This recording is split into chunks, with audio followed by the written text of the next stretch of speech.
सुनो सनामा पाठ पढ़ावा, आओ बच्चों आओ बच्चों, सुनो सनामा पाठ पढ़ावा। तो सुन के हुंदा पूरा याद सैंस पंजाबी अते हिसाब, ओ लगे अंग्रेजी भी प्यारी, हिंदी समाजिक पढ़ लो सारी, चंगियां गल्लां गीत भी गावा। सुनो सनावा पाठ पढ़ावा, सुनो सनावा पाठ पढ़ावा। दुआपा रेडियो।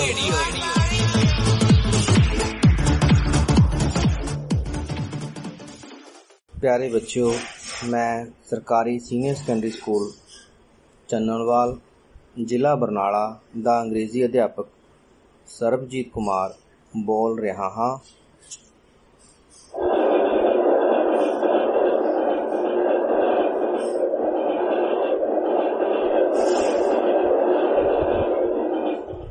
हाँ जी, आ किस दी आवाज़ है?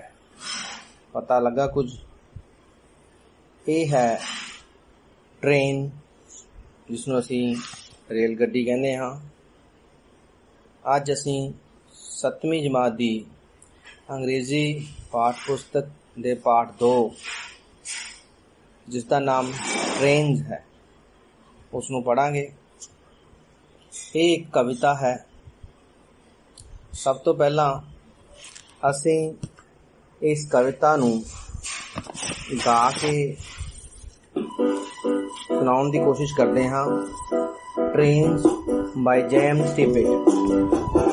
Over the mountain, over the plains, over the mountain, over the plains, over the river here comes the train, over the river here comes the train, carrying passenger, carrying mail, carrying passenger, carrying mail, carrying passengers, carrying mail, bringing their precious loads in without fail, bringing their precious loads in without fail. Thousands of freight cars, thousands of freight cars, all rushing on. Thousands of freight cars, all rushing on. Through days and darkness, through days and darkness, through dusk and dawn. Over the mountain, over the plain, over the mountains, over the plain, over the river, here comes the train. हाँ जी, किस तरह लग्या? हुण असीं इस कविता the explanation करांगे, कविता नूं explain करांगे। कविता दे विच सब तो पहला जो कवि कहंदा है, Over the mountain, over the plain, over the river, here comes the train। भी एक रेल गड्डी पहाड़ां उपरों दी, मैदानी खेतरां विचों दी, नदियां उपरों दी पुंदी हुई साडे कोल आउंदी है। माउंटेन दा अर्थ पहाड़, प्लेन दा अर्थ हैगा मैदान, रिवर्स दा अर्थ नदियां। अगे carrying passengers, carrying mail. Carry दा मतलब हुंदा अर्थ लैके जाना, किसी नूं चक के लैके जाना। पैसेंजर दा अर्थ हुंदा यात्री, ये यात्रियों नूं लैके जांदी है। कैरिंग मेल, मेल तो भाव डाक, चिट्ठी पत्र। ये साडा जिहड़ा चिट्ठी पत्र पहुंचाउण दे विच साडी सहायता करदी है।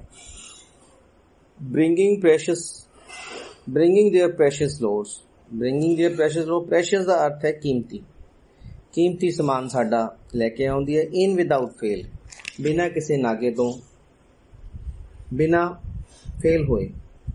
Thousands of freight cars all rushing on. Freight cars का अर्थ है भार ढोण वाले कंटेनर, जिन्हां नूं वैगन्स भी कहने आ। हज़ारां दी गिनती विच ये चलदियां ने।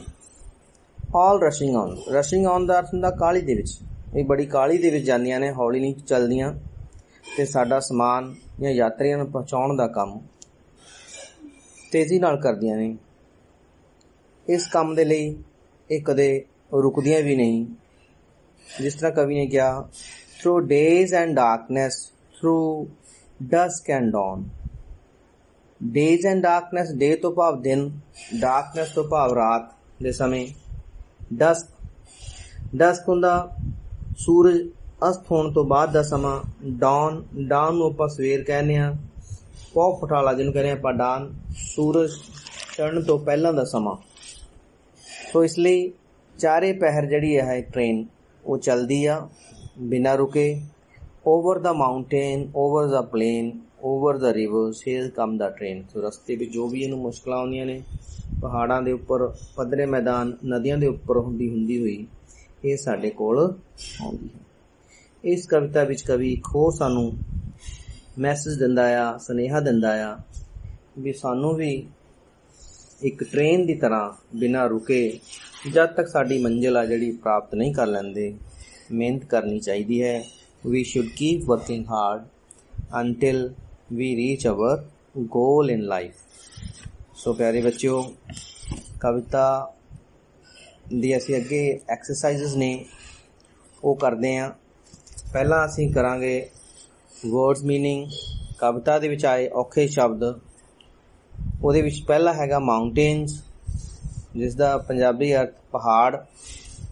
ਪਲੇਨਸ ਮੈਦਾਨ। ਰਿਵਰਸ ਨਦੀਆਂ। ਪੈਸੇਂਜਰਸ ਯਾਤਰੀ। ਮੇਲ ਡਾਕ। ਕੈਰਿੰਗ ਚੁੱਕ ਕੇ ਲੈ ਜਾਣਾ। ਪ੍ਰੈਸ਼ੀਅਸ ਕੀਮਤੀ। ਕਾਸਟਲੀ ਜਿਹਨੂੰ ਕਹਿੰਦੇ ਆਪਾਂ ਵੈਲੂਏਬਲ ਚੀਜ਼ਾਂ ਜਿਹੜੀਆਂ ਹੁੰਦੀਆਂ ਸਾਡੇ ਵਾਸਤੇ ਬਹੁਤ ਮਹੱਤਵਪੂਰਨ ਹੁੰਦੀਆਂ ਨੇ। ਬ੍ਰਿੰਗਿੰਗ ਲਿਆਉਣਾ। ਫਰਾਈਟ ਭਾਰ ਢੋਣ ਵਾਲਾ ਡੱਬਾ। ਰਸ਼ਿੰਗ ਕਾਹਲੀ ਨਾਲ ਚੱਲਣਾ। ਡਸਕ ਸਮਾਂ। ਡਾਊਨ ਸੂਰਜ ਚੜ੍ਹਨ ਤੋਂ ਪਹਿਲਾਂ ਦਾ ਸਮਾਂ। ਉਸ ਤੋਂ ਬਾਅਦ ਦੂਸਰੀ ਐਕਟੀਵਿਟੀ ਇਹਦੇ ਵਿੱਚ ਸਾਡੀ ਜਿਹੜੀ ਕਿਤਾਬ ਦੇ ਵਿੱਚ ਆ, given below some more means of transport. ਸਾਨੂੰ ਕੁਛ ਹੋਰ ਆਵਾਜਾਈ ਦੇ ਸਾਧਨ ਦਿੱਤੇ ਹੋਏ ਨੇ। ਅਸੀਂ ਉਹਨਾਂ ਨੂੰ ਜਿਹੜੇ ਪ੍ਰੋਪਰ ਬਾਕਸ ਆ ਉਹਦੇ ਅੰਡਰ ਲਿਖਣਾ ਆ। ਜਿਹੜੇ ਬਾਕਸ ਨੇ ਉਹ ਲੈਂਡ ਟਰਾਂਸਪੋਰਟ, ਸਕਾਈ ਟਰਾਂਸਪੋਰਟ ਔਰ ਵਾਟਰ ਟਰਾਂਸਪੋਰਟ। ਲੈਂਡ ਟਰਾਂਸਪੋਰਟ ਦੇ ਵਿੱਚ ਕੀ ਆਊਗਾ? ਉਹਦੇ ਵਿੱਚ ਕਾਰ, ਸਕੂਟਰ, ਬੱਸ, ਟ੍ਰੇਨ, ਬਾਈਸਾਈਕਲ, ਜੀਪ। ਜਿਹੜਾ ਦੂਸਰਾ ਕਾਲਮ ਆ ਸਕਾਈ ਵਾਲਾ, ਉਹਦੇ ਅੰਡਰ ਆਊਗਾ ਐਰੋਪਲੇਨ, ਹੈਲੀਕਾਪਟਰ। ਤੀਸਰਾ ਹੈਗਾ ਵਾਟਰ, ਜੋ ਪਾਣੀ ਦੇ ਵਿੱਚ ਚੱਲਦੇ ਨੇ। ਉਹਦੇ ਵਿੱਚ ਬੋਟ, ਸ਼ਿਪ, ਸਬਮਰੀਨ। ਬੋਟ ਦਾ ਭਾਵ ਕਿਸ਼ਤੀ, ਸ਼ਿਪ ਜਹਾਜ਼ ਹੁੰਦਾ ਪਾਣੀ ਵਾਲਾ ਵੱਡਾ, ਔਰ ਸਬਮਰੀਨ ਜਿਹੜੀ ਹੁੰਦੀ ਆ ਪਣਡੁੱਬੀ ਆਪਾਂ ਇਹਨੂੰ ਕਹਿੰਦੇ ਆ, ਜਿਹੜੀ ਪਾਣੀ ਦੇ ਹੇਠਾਂ ਚੱਲਦੀ ਆ। ਇਸ ਤੋਂ ਬਾਅਦ ਸਾਡੇ ਕੋਲ ਐਕਟੀਵਿਟੀ ਤੀਜੀ ਆ ਜਾਂਦੀ ਆ। ਥਰਡ ਐਕਟੀਵਿਟੀ ਦੇ ਵਿੱਚ ਅਸੀਂ learning to read and comprehend, ਪੜ੍ਹਨਾ ਤੇ ਸਮਝਣਾ। ਕੰਪਰੀਹੈਂਡ ਦਾ ਮਤਲਬ ਹੁੰਦਾ ਆ ਸਮਝਣਾ। ਸਾਨੂੰ ਕੰਪਰੀਹੈਂਸ਼ਨ ਪੈਸੇਜ ਆਉਂਦੇ ਨੇ, ਉਹਦਾ ਅਰਥ ਕੀ ਹੁੰਦਾ ਦੇਣ ਦਾ, ਵੀ ਬੱਚੇ ਨੇ ਜੋ ਪੜ੍ਹਿਆ ਉਹ ਕਿੰਨਾ ਕੁ ਸਮਝ ਲੱਗਿਆ ਬੱਚੇ ਨੂੰ। Write answer to the following questions. ਪਹਿਲਾ ਕੁਐਸਚਨ ਹੈਗਾ, what places do the train go? What places do the train go? Train ਕਿਹੜੀ ਕਿਹੜੀ ਜਗ੍ਹਾ ਜਾਂਦੀ ਹੈ? ਸੋ ਆਨਸਰ ਇਜ਼ ਇਹਦਾ the trains go to mountains, plains and rivers. The train go to mountain, plain and river. ਜਿਹੜੀਆਂ trains ਨੇ, ਗੱਡੀਆਂ ਨੇ, ਉਹ ਪਹਾੜਾਂ ਵਿੱਚ, ਮੈਦਾਨੀ ਏਰੀਆ ਖੇਤਰਾਂ ਵਿੱਚ ਅਤੇ ਨਦੀਆਂ ਦੇ ਉੱਪਰੋਂ ਦੀ ਹੋ ਕੇ ਜਾਂਦੀਆਂ ਨੇ। What do they carry? ਉਹ ਕੀ ਲੈ ਕੇ ਜਾਂਦੀਆਂ ਨੇ, ਕਿਹੜਾ ਸਮਾਨ ਲੈ ਕੇ ਜਾਂਦੀਆਂ ਨੇ? They carry passengers, loads and mails. ਉਹ ਕਿਸ ਨੂੰ ਲੈ ਕੇ ਜਾਂਦੀਆਂ ਨੇ? ਯਾਤਰੀਆਂ ਨੂੰ ਲੈ ਕੇ ਜਾਂਦੀਆਂ ਨੇ। ਵਿਅਕਤੀ ਇੱਕ ਜਗ੍ਹਾ ਤੋਂ ਦੂਜੀ ਜਗ੍ਹਾ ਜਾਣ ਵਾਸਤੇ ਟ੍ਰੇਨ ਦੀ ਵਰਤੋਂ ਕਰਦਾ। ਲੋਡਸ ਭਾਵ ਭਾਰੀ ਸਮਾਨ, ਐਂਡ ਮੇਲਸ, ਮੇਲ ਤੋਂ ਅਰਥ ਹੈਗਾ ਡਾਕ, ये चीज़ां ਉਹ एक जगह तो दूजी जगह लैके ਜਾਂਦੀਆਂ ਨੇ। अगला क्वेश्चन हैगा third question, why does the poet call passengers and mail as precious loads? Why does the poet call passengers and mail as precious load? भी कवि पैसेंजर्स ते मेल जिहड़े ने यात्री ते डाक जिहड़ी हैगी आ उन्हां नूं कीमती समान क्यों कहंदा आ? क्यों कहंदा? Because they are very valuable for us. because they are very valuable for where do the train run? Train कित्थे रन करदी है, कित्थे चलदी है? the trains run on railway track। Train जिहड़ी आ रेलवे ट्रैक ते चलदी आ। what are freight cars? what are freight cars? freight cars जिहड़े ने की हुंदे ने? Answer, freight car are load carrying wagon। freight car किहनूं किहा जांदा है? समान ढोण वाले डब्बे, समान ढोण वाले डब्बे कंटेनर्स नूं कहा जांदा है। उस तो बाद साडे कोल एक्टिविटी 4th एक्टिविटी आ। इहदे विच क्वेश्चन आंसर ने। Read the following lines and answer the question that follow. Through day and darkness, through dusk and dawn। Through day and darkness, through dusk and dawn। ਇਹਦਾ अर्थ ਅਸੀਂ ਪਹਿਲਾਂ ਵੀ कर चुके, एक बार फिर दस ਦਿੰਦੇ ਹਾਂ। थ्रू डे भावें दिन होवे चाहे डार्कनेस रात। Through dusk and dawn, dusk शाम का समा ਜਿਹਨੂੰ कहने ਆ सूरज डुੱਬਣ ਤੋਂ ਬਾਅਦ ਦਾ ਸਮਾਂ। dawn सूरज चढ़न तो ਪਹਿਲਾਂ ਦਾ ਸਮਾਂ ਜਿਹੜਾ ਹੁੰਦਾ dawn ਕਹਿੰਦੇ। ਇਹਦਾ अर्थ भाव भी ट्रेन चाहे दिन हो चाहे रात, चाहे सवेर चाहे शाम, वो चलती रहिंदी आ। इहदे विच पहला क्वेश्चन सानू कवि पुछदा आ, what do the above lines refer to? उपर वाली लाइनां जिहड़ियां 17 ने सा किस नूं कहा गया आ? Answer, it means train keep running all the time. It means trains keep running all the time. ਇਹਦਾ अर्थ है भी ट्रेन जिहड़ी हैगी आ सारा समा चलती रहिंदी है। What do the day and darkness and dusk and dawn in the poem tell the readers? Day and darkness, dusk and dawn, ये जिहड़ी शब्द ने इस कविता दे विच ये जिहड़े पाठकां नूं की दसदे ने? ये सानूं दसदे ने we should keep working hard till we reach our goal. ये सानूं दसदे ने भी सानूं उदों तक मेहनत करते रहना चाहिए है जब तक असीं अपनी मंजिल ते नहीं पहुँच जाते। उस तो बाद अगली एक्सरसाइज आ जाती है एक्टिविटी 5th। इस विच असीं कंजंक्शन सो अते बिकॉज, सो अते बिकॉज दी वरतों करनी आ। इहदे विच तुहानूं एग्जाम्पल पढ़ के सुणाउने आ। First example, Rajan is happy because he has stood first in the class. इस बिकॉज कंजंक्शन की वरतों की आ। दूसरा वाक आ, it was raining so I did not go to school. Third हैगा, I went to the cinema because it was a holiday. हुण तिन्नां वाकां दे विच जिहड़ा बिकॉज अते सो की वरतों की आ। बिकॉज का अर्थ हुंदा क्योंकि, बिकॉज का की अर्थ हुंदा आ क्योंकि। ये सानू कारण दसदा आ, किसी चीज़ का कारण दसना होवे तां असीं कहने आ बिकॉज। दूसरी वरतों की गई है जो कंजंक्शन हैगा सो। सो सानू दसदा नतीजा ते उद्देश, नतीजा ते उद्देश। इसलिए इहदा अर्थ हैगा आ इस लई। जिवें असीं पहला वाक पढ़ीए, Rajan is happy because he has stood first in the class. वो खुश क्यों है?